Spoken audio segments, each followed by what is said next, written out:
மோடி லோக குருன்னு சொல்றாங்க. இப்போ இந்தியாவுக்கு அனைவருக்குமே இது மோடி மாடல் அப்படின்னு சொல்லக்கூடிய ஒரு பாலிசி போயிட்டு இருக்கு. அப்போ எப்பாடுபட்டாவது இந்த குஜராத்துக்கு பிறகு இந்தியாவை ஒரு உலகின் மிகப்பெரிய வல்லரசாக்கணும் அப்படின்னு இந்த பாராளுமன்றத்துக்கு பதவியேற்க வந்த பொழுதே பாராளுமன்றத்தை தொட்டு கும்பிட்டுட்டு உள்ள வந்தவர் தான் மோடி. அப்போ மோடி இந்தியாவுடைய மொத்த இந்துக்களின் உருவம் அப்படின்னு பார்த்தாங்க. இந்துக்கள் அனைவரும் ஒன்றுன்னு சொல்றாங்க. அப்படிப்பட்ட ஒரு முதன்மைப்படுத்தப்பட்ட மோடிக்கே ராமர் கோயிலை தொட அருகதை இல்லை அப்படின்னு சொன்னா இந்த இந்து மத சனாதன அமைப்பு முறை எப்படி ரகசியமா உள்ளுக்குள்ள பல்வேறு கட்டமைப்புகளை வச்சிருக்கு அப்படிங்கிறத இதை விட வேற எதுலையும் நம்ம தெரிஞ்சுக்க முடியாது தோழர். அதனாலதான் இப்போ மோடி ராமர் கோயில் திறப்பதற்கு வந்தால் ராமர் கோயிலோ ராமரோ தீட்டுப்பட்டுரும் அப்படின்னு பல்வேறுபட்ட ஆகம விதிகளை உட்படுத்தி வடக்க இருக்கிற சங்கராச்சாரியார், அந்த பூரி காசில உள்ள சங்கராச்சாரியார்லாம் சொல்லி மோடி தொட்டா நான் வர முடியுமா அப்படின்னு பேசுறாங்க. இதுதான் பார்ப்பனியத்துடைய உள்ளார்ந்த அடக்கம். மோடிக்கே இதான் நிலைமைன்னு சொன்னா இங்க இருக்கக்கூடிய கேடி பயல்கள்லாம் தன்னுடைய இந்துன்னு சொல்லிட்டு இருக்கானுங்க, நாம எல்லாம் இந்துன்னு சொல்றானுங்க. அது எப்படி இந்துவாக்கப்படுவார்கள் அவர்கள் அப்படிங்கிறத நாம தெளிவா பார்த்துக்கணும். அதுல வேறொரு விஷயத்தையும் இப்போ அவங்க பண்றாங்க. எப்படி சத்ரபதி சிவாஜியை ஒரு சூத்திரரை பார்ப்பனர்களாக மாற்றியதற்காக காகப்பட்டர் அப்படிங்கிறவருக்கு பொன்னும் பொருளும் கொடுத்து சில யாகங்கள் மூலமாக சில பூஜைகள் மூலமாக அவரை ஒரு நாள் முதல்வர் போல பார்ப்பனரா மாத்தினாங்களோ அது போலவே இப்போ ஒரு ராமரை பார்க்கறதுக்கு மோடி அனுப்பியிருக்கானுங்க. அவரு புதிய பார்ப்பனரா வருவாரு. இந்த அம்பலப்படுத்துறதுக்கான விஷயமா இதை நம்ம பார்த்து மோடி யார்? மோடி ஒரு சூத்திரர் தான். மோடியின் வகையறாக்கள் அடிப்படையில சூத்திரர் தான். அது RSS உடைய ஆட்டுவிக்கும் பொம்மை மோடி அப்படிங்கிறத நாம தெரிஞ்சுக்கணும் போல. மோடியை உள்ள அனுப்புறதும் அனுப்பாததும் நம்முடைய அரசியலுக்கு உட்பட்டு இருக்கு அப்படிங்கிறத இந்துத்துவ அரசியலை பேசக்கூடிய நபர்கள் பார்த்துக்கணும் அப்படின்னு சொல்றோம். இந்த ராமர் கோயில் வழக்கு வந்தப்ப வழக்கு போடுறதுன்னா ராமர் கோயிலுக்குன்னு போட கிடையாது. அந்த நிலம் யாருக்கு சொந்தம் தான் வழக்கு போட்டாங்க. ஆனா வழக்கோட தீர்ப்பை உச்சநீதிமன்றம் சொல்லும் போது அந்த நிலத்துல ராமர் கோயில் கட்டிக்கோங்கன்னு கூடுதலா இன்னொரு 5 ஏக்கர் நிலத்தை ஒதுக்க சொல்லி அதுல மஸ்ஜித் கட்டிக்கோங்க, மசூதி கட்டிக்கவும் அனுமதி தரேன்னாங்க. இப்ப என்னன்னா ஒரு பக்கம் ராமர் கோயில் நம்ம கண்ணு முன்னாடி பிரம்மாண்டமா எழுந்து நிக்குது, முழுமையாட்டி எழுந்து நிக்குது. ஆனா இந்த 5 ஏக்கர் நிலம் ஒதுக்குனாங்கல்ல, அந்த மஸ்ஜித் ஏன் கட்டப்படல, கட்டப்படுமா, அது எந்த சூழல் இருக்கு? இதை பத்தி உங்களோட கருத்துங்க. அது அந்த வக்பு வாரியம் சம்பந்தமான ட்ரஸ்டி இந்த மாதிரி விஷயங்கள் உள்ளடங்கினதுதான். ஆனாலும் அரசோட தலையிடுதல இருக்கலாம். இப்போ எப்படி குஜராத்ல இஸ்லாமியர்களே பாரதிய ஜனதாவுக்கு பயந்து கொண்டு ஓட்டு போடுகிறார்களோ அது போலவே தன்னுடைய பொன்னையும் பொருளையும் பயன்படுத்தி கட்டுவதற்கு கூட ஒரு சுதந்திரமான வாய்ப்புகளை இங்க அவங்க வழங்கியிருக்கிறாங்களா அப்படிங்கிறது வெளிப்படையா ஒன்றும் தெரியல. அதனால அவங்கள கட்ட விடுவாங்களா அப்படிங்கிறதுல கூட அது எதிர்காலத்துல நம்ம பார்க்க வேண்டிய ஒரு விஷயமா இருக்கு.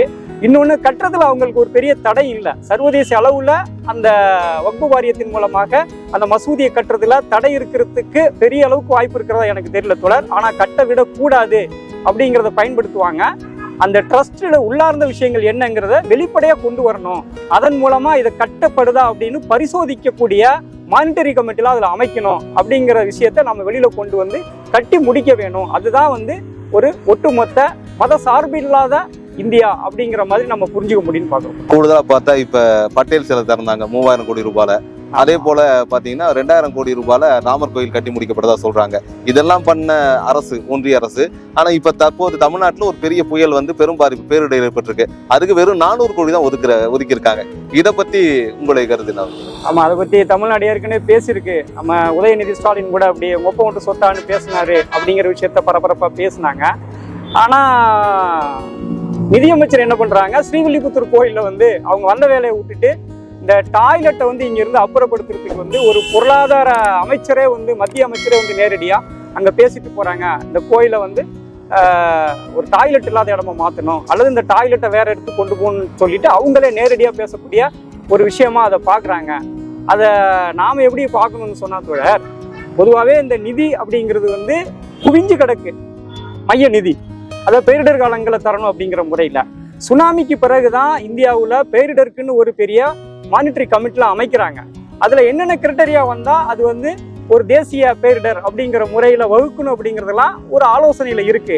இப்போ அதற்கு முன்பாகவே வரக்கூடிய இந்த பேரிடர் போன்ற விஷயங்களுக்கு மத்திய ஒன்றிய அரசு நிதி எவ்வளவு தரணும், பல்வேறுபட்ட நபர்கள் தரக்கூடிய நிதி எப்படி பயன்படுத்தணும் அப்படிங்கிறதுலாம் ஒரு வழிவகை வகுக்கப்பட்டிருக்கு. அதுல பல ஆயிரம் கோடி தேங்கி கிடக்கு.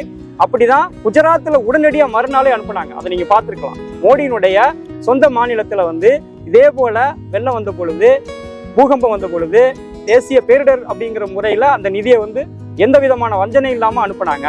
கேரளாவில் மழை வெள்ளம் வந்த பொழுது கடந்த ஆட்சியில் உடனடியாக அனுப்புனாங்க. அப்போ வந்து கல்ஃப் நாடுகள்ல இருந்து வந்த நிதியை கூட தரக்கூடாது அப்படின்னு சொல்லி மோடி தடுத்ததை கூட நம்ம பார்த்துருப்போம். அது நெடுஞ்சாலையில் வந்து ஒருத்தர் வந்து அடிபட்டு உயிருக்கு போராடுறாரு, அதை ஒருத்தர் மனசாட்சி உள்ளவர் வந்து காப்பாற்ற வர்றாரு. அவரை வந்து நீ காப்பாற்றாத, நானும் காப்பாற்ற மாட்டேன், அப்போ தமிழ்நாடு எக்கேடு கட்டா என்ன அப்படின்னு சொல்லக்கூடிய ஒரு உள்ளார்ந்த பொருள் அதில் இருக்குது அப்படிங்கிறத நம்ம புரிஞ்சுக்கணும்.